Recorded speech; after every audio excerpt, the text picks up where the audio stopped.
ভারতের নতুন আতঙ্ক মস্তিষ্ক কেঁকো অ্যামিবা ভাইরাস। ভারতের দক্ষিণাঞ্চলীয় কেরালা রাজ্যে পিএএম রোগে আক্রান্ত হয়ে অন্তত ১৯ জনের মৃত্যু ঘটেছে।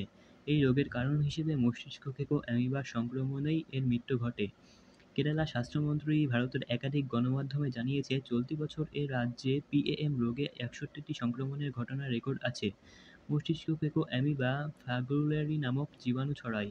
এই সংক্রমণে মস্তিষ্কের টিস্যু পুরোপুরি ধ্বংস হয়ে যায়, ফলে মস্তিষ্ক মারাত্মকভাবে ফুলে যায়। এর ফলে বেশিরভাগই মানুষ মারা যায়। শিশু থেকে বৃদ্ধ সব বয়সী মানুষের মাঝে ছড়াতে পারে এই অণুজীব।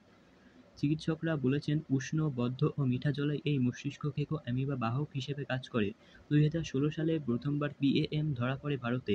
কেরালা স্বাস্থ্য বিভাগ জানিয়েছে, গত দশকে রাজ্যের বিভিন্ন স্থানে এই রোগ অল্প কিছু কেস শনাক্ত করা হয়েছে।